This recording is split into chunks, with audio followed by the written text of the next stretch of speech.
Hello viewers, আসসালামু আলাইকুম। আবারও চলে আসলাম আপনাদের মাঝে নতুন একটা রেসিপি নিয়ে। তো আজকে করে দেখাবো স্পেশাল একটা মাছ রেসিপি। তো এজন্য আমি এখানে রুই মাছ ব্যবহার করেছি। তো আপনারা চাইলে এখানে যে কোনো মাছই ব্যবহার করতে পারেন। এখানে আমি রুই মাছের ৬টি টুকরো নিয়েছি আর এতে দিয়ে দিচ্ছি আমি প্রথমে লেবুর রস। এখানে আমি লেবুর একটি স্লাইস ব্যবহার করেছি। আপনারা চাইলে ১ টেবিল চামচ পরিমাণ লেবুর রস এখানে ব্যবহার করতে পারেন। আর এখানে দিয়ে দিচ্ছি ১/২ চামচ পরিমাণ লবণ। লবণটা লেবু এবং লবণটা আমি খুব ভালোভাবে মিশিয়ে নিয়ে এতে আরও দিয়ে দিচ্ছি ১ চামচ পরিমাণ আদা বাটা আর ১/২ চামচ পরিমাণ রসুন বাটা। এবার এগুলো আমি খুব ভালোভাবে মাছের সাথে মিক্সড করে নিচ্ছি।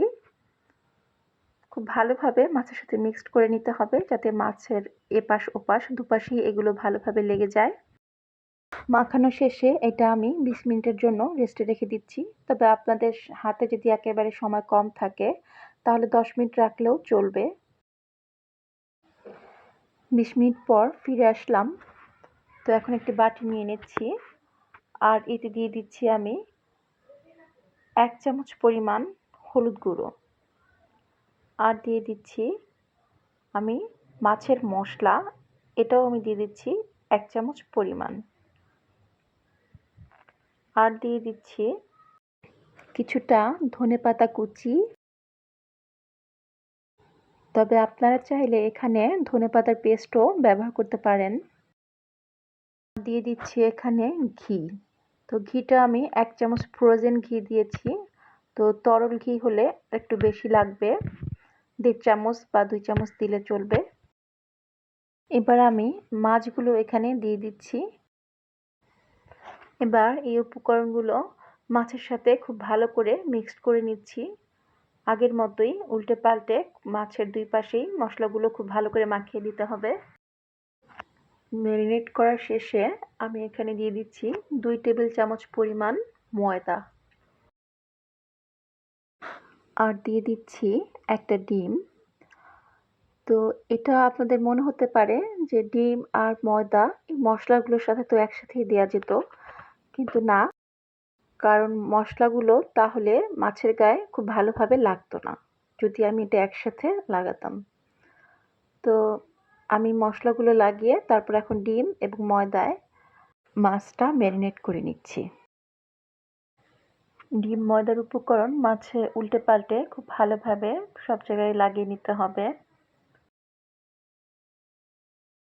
এবার আমি মাছগুলো প্রথমে হাই এবং পরে মিডিয়াম হিটে শ্যালো ফ্রাই করে নিব।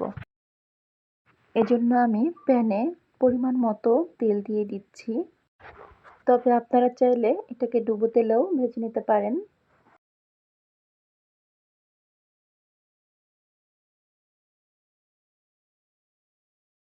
এবার মাছ দিয়ে দিচ্ছি। মাছগুলো আমি একটু ফাঁকা ফাঁকা করিয়ে দিব যাতে একটার সাথে একটা লেগে না যায়।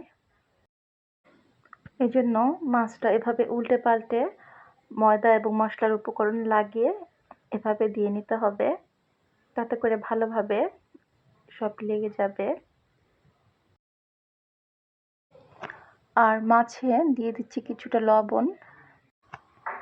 তেলে এরকম একটু লবণ দিয়ে দিলে মাছটা নিচ থেকে লেগে যাওয়ার সম্ভাবনা থাকে না।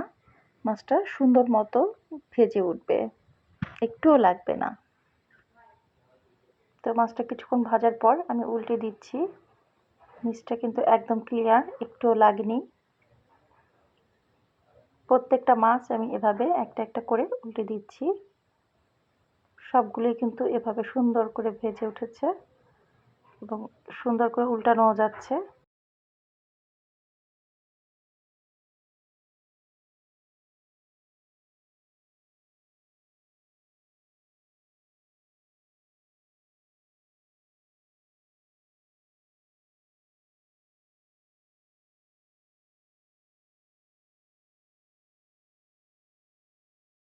এবার মাছের ওপাশটাও হয়ে গেছে, তো মাছগুলো আমি এক এক করে তুলে নিচ্ছি।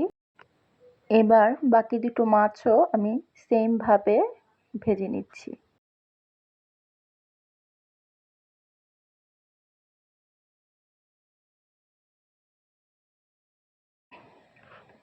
এবার এখানে আমি দেশি রসুনের কোষ খুলে এখানে দিয়ে দিয়েছি। এখানে আমি একটি রসুন ব্যবহার করেছি। আর দিয়ে দিচ্ছি পেঁয়াজ। পেঁয়াজটা একটু বড় বড় করে কেটে নিয়েছি। এবার পেঁয়াজ ও রসুন একটু সতে করে নিয়ে এখানে দিয়ে দিচ্ছি কাঁচামরিচ। এখানে আমি কাঁচামরিচ 2-3টি ব্যবহার করেছি, যেটাকে আমি কেটে ফেড়ে 4 টুকরো করে নিয়েছি। এই রেসিপিতে আমি কিন্তু কোনো পানি ব্যবহার করিনি এবং গুঁড়া মরিচও এখানে ব্যবহার করা হয়নি। এবার এখানে আমি ব্যবহার করছি 1 চা চামচ পরিমাণ চাট মশলা।